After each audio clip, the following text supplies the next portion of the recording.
14, 18, 24 এবং তারপরে আর কত যে যদি আপনারা ক্ষমতায় থাকতেন, তার কি কোনো সীমারেখা ছিল? আপনাদের কি কোনো মনস্তত্ত্ব ছিল যে সামনে নির্বাচনকে গ্রহণযোগ্য করতে আপনারা কি করবেন? কোনো পরিকল্পনা কি ছিল? আমরা তো শুনিনি তখন।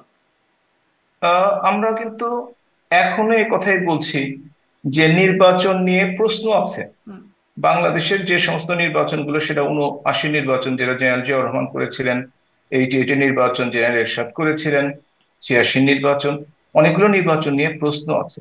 কিন্তু একটি ব্যাপার খেয়াল করে দেখেন, আপনি যে কথাটি বললেন যে 86 96 যে মধ্য ফেব্রুয়ারি নির্বাচন, সরকার কিন্তু জনপ্রিয়তা না থাকার জন্য টিকতে পারে নাই।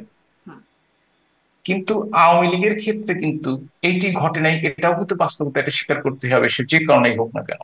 হুম। তাহলে সেই জনপ্রিয়তার এত ধস হঠাৎ করে কেন হয়ে গেল যে 24 ভাবে আপনাদের বিতাড়িত হলো? টিকতে পারলেন না আপনারা? হ্যাঁ, এইটা একটা খুবই ভালো কথা বলেছেন যে আসলে কি এমন হলো যে বৈষম্য বিরোধী ছাত্রদের একটা আন্দোলনের মাধ্যমে পরে জনগণ সম্পৃক্ত হয়ে আওয়ামী লীগ টিকতে পারতো না। এটা এক খুবই ভালো প্রশ্ন করেছেন।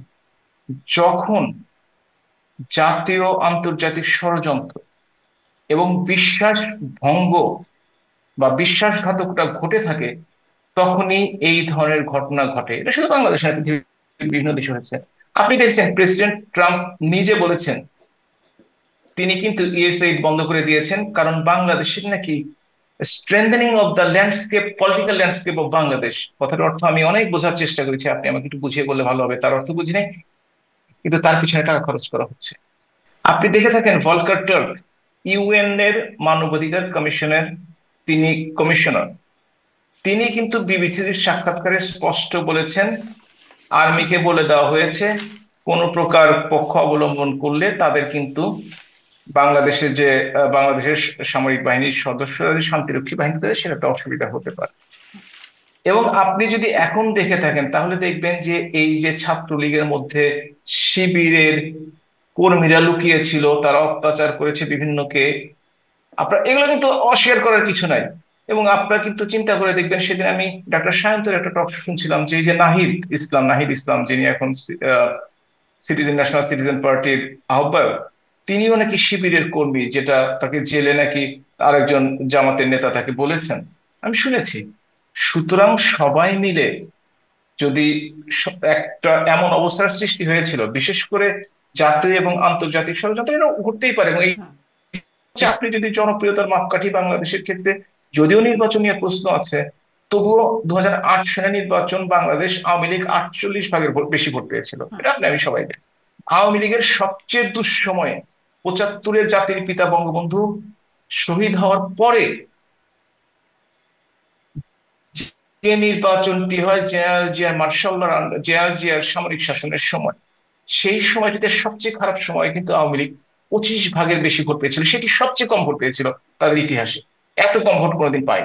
সুতরাং আপনাকে বিবেচনায় রাখতে হবে যে দলটি 35 থেকে 40 ভাগ জনগণের সমর্থনে আহ, আহ, নিয়ে আছে, সেই দলটি হ্যাঁ ভুল করেছে, অন্যায় করেছে। বেশি দিন ক্ষমতায় থাকলে ভুল হয়ে যায়, অনেক কিছু অন্যায় হয়ে যায় করেছে।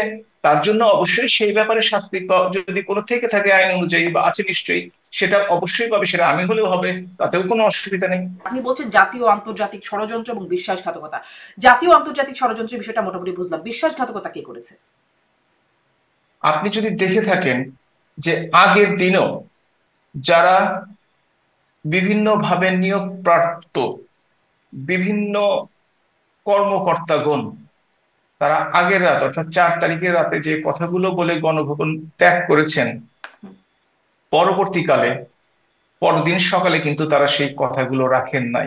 কেন রাখেন নাই? তাদের উপর কোথা থেকে চাপ এসছে, তারা কি করেছে, তাদের কমান্ড ফলো করেছে কিনা, এগুলো বিস্তারিত আসলে জানার ব্যাপার আছে। তবে ওই সময়টিতে যেহেতু আমি সরাসরি কোনো কাজের সাথে ইনভলভ ছিলাম না, আপনারা জানেন যে আমি সেই সময় এমপিও ছিলাম না, পার্টির কোনো গুরুত্বপূর্ণ দায়িত্বেও ছিলাম না, আপনি নিশ্চয়ই জানেন। এবং সেই জন্য ভিতরের খবরটি পাওয়াটা আমার জন্য কঠিন।